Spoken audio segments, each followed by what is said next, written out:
चलिए 31st के question में आ जाते हैं। यहाँ पर आपको लिखा गया है fill in the blanks Ramayana is dash holy book. तो यहाँ पर दो नाउन है, एक तो रामायण नाउन है और एक कह सकते हैं बुक नाउन है, दोनों अलग अलग नाउन है। तो दोनों अलग अलग नाउन है तो दोनों के अलग अलग आर्टिकल भी होंगे। अब रामायण ध्यान रखें एक रिलीजियस बुक है। रामायण क्या है? एक रिलीजियस बुक है जिसका अपना महत्व है, ध्यान रखेगा, और उसकी कोई मतलब कंपैरिजन नहीं है।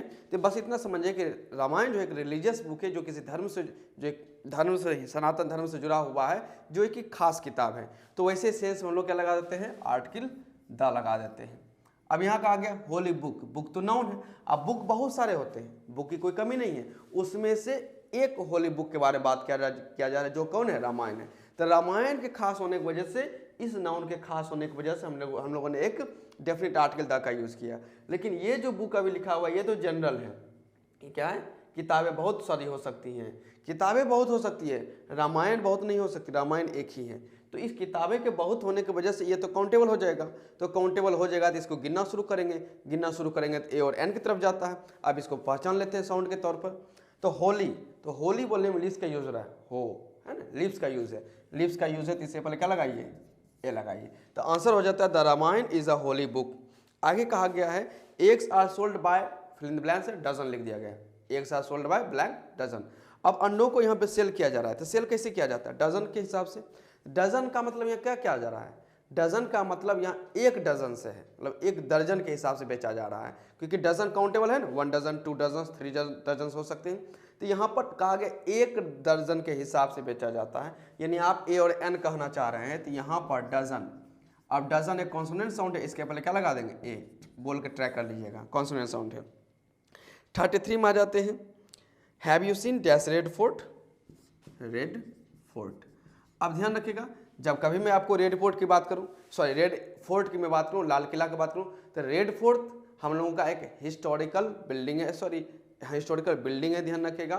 अब वो ये जो हिस्टोरिकल बिल्डिंग है, ध्यान रखिएगा, ऐतिहासिक एक महल जो भी कह सकते हैं आप, जिसका हमें इतिहास जुड़ा हुआ है, जिसका लगाव सबसे है, तो वो तो खास है हम लोगों के लिए। खास तो इसे भी है, ध्यान रखिए, इसमें कोई शक नहीं।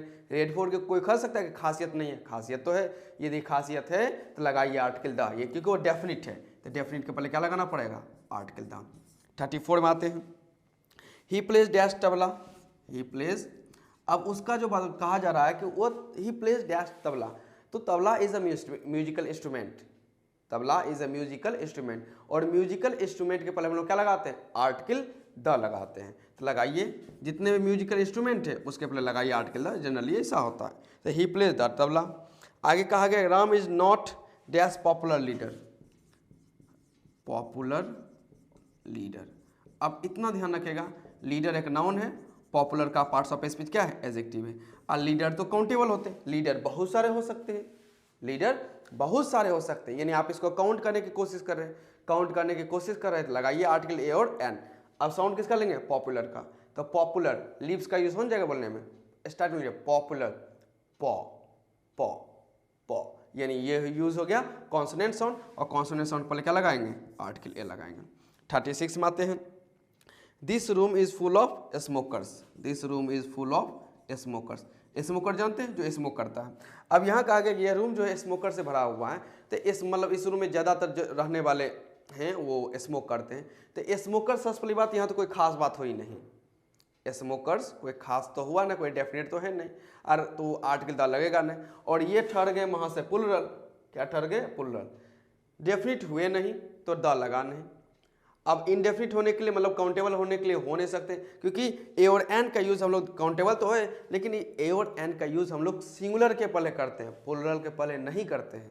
और यदि आप प्लुरल के पहले आर्टिकल ए और एन नहीं लगा सकते, आधा का सिचुएशन यही से लेके मरा हुआ है कि उसका यूज़ नहीं होगा, तो ज गया, द भी गया और एन गया, यानी कि क्रॉस लग गया। 37 में आते हैं। 37 में कहा गया है late us have dash smoke now, late us have blank smoke now. अब यहाँ ध्यान रखिएगा स्मोक नाउ।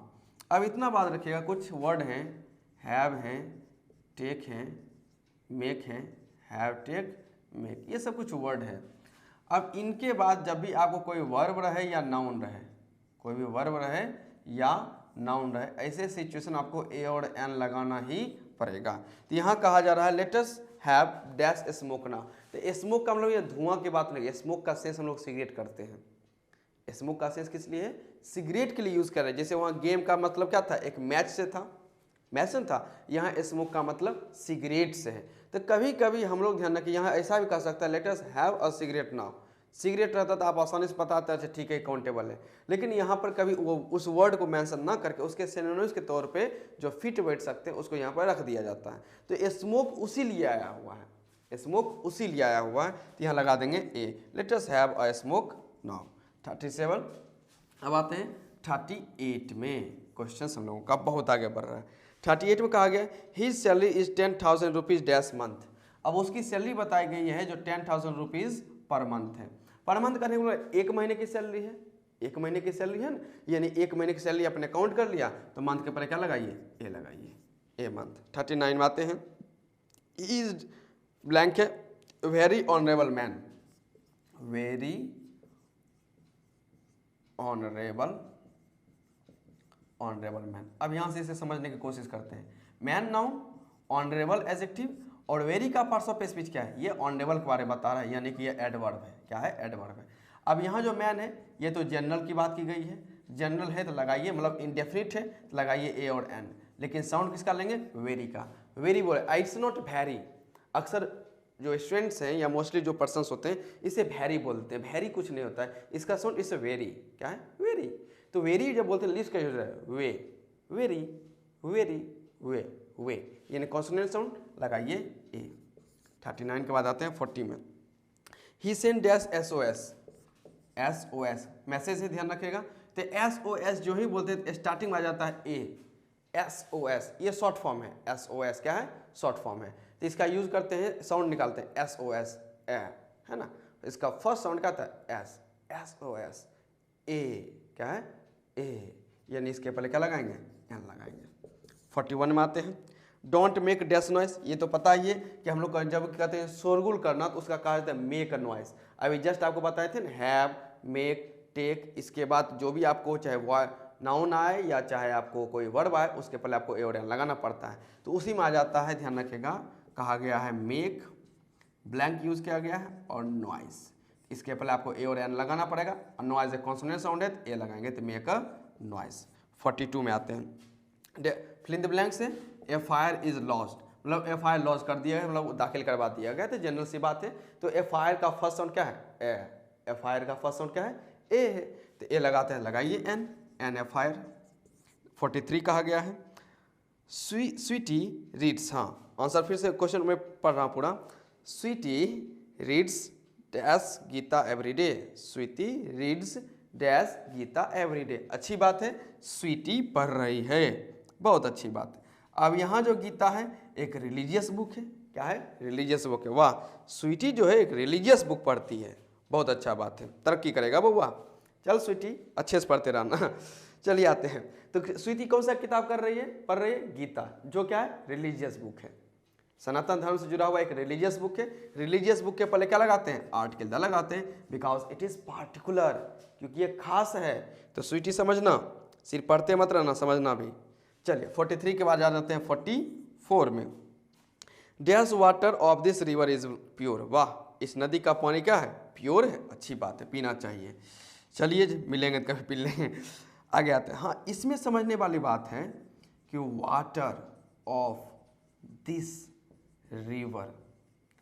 अब वाटर सबसे पहले तो इतना बात समझिए, ये अनकाउंटेबल नाउन है, अनकाउंटेबल, हम लोग काउंट ही नहीं कर सकते। जब काउंट ही नहीं है तो ए और एन का सिचुएशन तो गया, क्योंकि ए और एन का यूज हम लोग काउंटेबल नाउन के पहले करते हैं। अब वाटर तो ठहरा अनकाउंटेबल, तो पहला सिचुएशन तो गया। अब बचा आर्टिकल द। आर्टिकल द हम लोग तब लगाते हैं जब पता चलता है कि वह नाउन डेफिनिट हो। क्या नाउन हो? डेफिनिट हो, मतलब कोई निश्चित बात की जा रही है, तभी आर्टिकल द लगाते हैं। अब हमें यहाँ समझना है कि यह निश्चित है या नहीं है। जैसे यहाँ देखिए सेंटेंस में लिख देता हूँ, वाटर इज इसेंशियल, कि वाटर जो है इसेंशियल है। तो अनकाउंटेबल, अनकाउंटेबल होने की वजह से ए और एन यहाँ से तो गया, इसकी कोई डिमांड नहीं है, ये नहीं लगेगा। लेकिन ध्यान रखिएगा वाटर इज इसेंशियल, ये कोई खास बात बोली जा रही है? ये तो जनरल सी बात है कि वाटर इज इसेंशियल, ए और एन तो लगाने क्योंकि अनकाउंटेबल है, डेफिनेट बात कर नहीं रहा है, कोई खास बात कर नहीं रहा है, तो पता चला आर्टिकल द का भी हो जाएगा गायब, जिस वजह से वाटर के पहले क्रॉस लगाएंगे, नन का ऑप्शन होगा D number, water is essential हम लोग बोलते हैं। अब यहाँ आते हैं 44 में, यहाँ कहा गया वाटर ऑफ दिस रिवर। अब यहाँ पे कुछ खास बात की जा रही है, यहाँ वाटर जनरल नहीं बोला गया है कि सिर्फ बोल दिया वाटर, जैसे वहाँ वाटर लिख दिया, यहाँ वाटर को एक्सप्लेन किया गया है, वाटर को क्या किया गया है, एक्सप्लेन किया गया है, वाटर के बारे में एक इन्फॉर्मेशन दे दिया गया है। ये पूरा का पूरा ध्यान रखें, इस वाटर के बारे में इन्फॉर्मेशन है, और एक से ज़्यादा वर्ड रहता है तो उसे कहा जाता है फ्रेज, क्या कहा जाता है, फ्रेज। और ये फ्रेज जो है वाटर यानी नाउन में इन्फॉर्मेशन देने वाला है, यानी ये हो गया एडजेक्टिव फ्रेज। अब किसी भी नाउन को जब एक्सप्लेन किया जाता है, विस्तार से थोड़ा कुछ जानकारी दे दी गई, तो जानकारी देने का मतलब वो खास है, और यदि वो खास है यानी डेफिनिट है, तो डेफिनिट के पहले हम लोग क्या लगाते हैं, आर्टिकल द लगाते हैं। तो जब कभी भी आपको किसी अनकाउंटेबल नाउन को एक्सप्लेन कर दिया जाए, उसके बारे में कुछ कर सकते हैं इन्फॉर्मेशन ऐड कर दिया जाए, तो वैसे सिचुएशन हम लोग भागते हैं तेजी से आर्टिकल द की तरफ। तो नंबर 44 में क्या लग जाएगा, द लग गया, लेकिन वहाँ पर वाटर इसेंशियल में एक्सप्लेन ही नहीं किया गया, डेफिनिट की बात नहीं कर रहा है, तो वैसे सिचुएशन उसके पहले क्या लगा देते हैं, क्रॉस लगाने का काम करते हैं। 44 अब आते हैं आगे की ओर।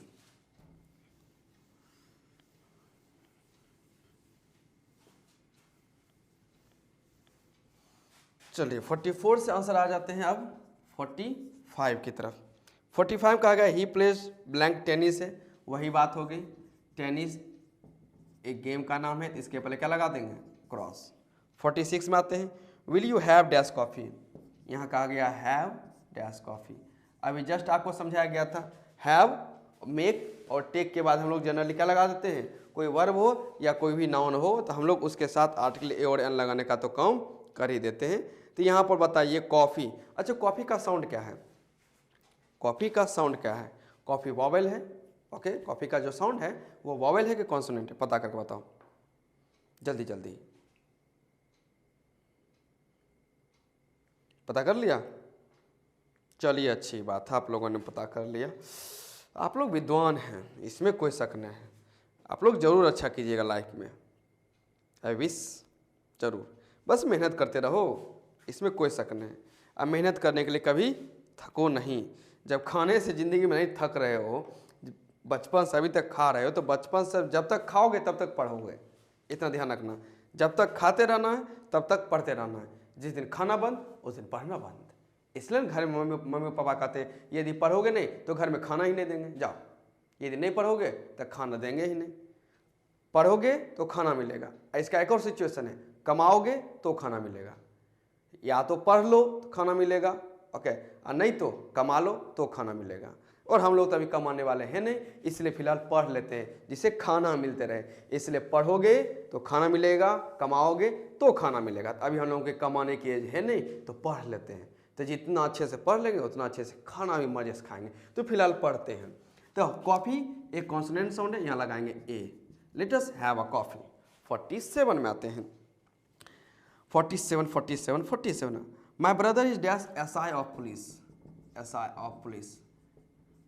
अब यहाँ कहा गया है कि मेरा ब्रदर जो है ना वो पुलिस में एक एसआई है, तो एसआई होना क्या, एसआई एक ही है क्या, पुलिस में यदि एसआई है तो एसआई क्या एक ही हो सकता है, उससे ज़्यादा नहीं हो सकते क्या, सोच के बताइए, क्या एसआई एक ही हो सकता है कि एक से ज़्यादा हो सकता है।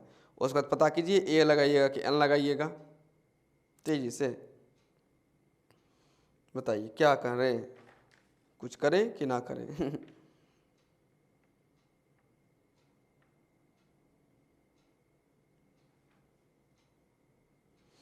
चलिए देख लेते हैं। हाँ, तो ऐसा, तो पुलिस का एसआई होना कोई बड़ी बात नहीं, एसआई बहुत होते हैं, यानी अकाउंटेबल के सेंस में, तो पुलिस में एक एसआई, दो एसआई, बहुत सारे एसआई होते हैं।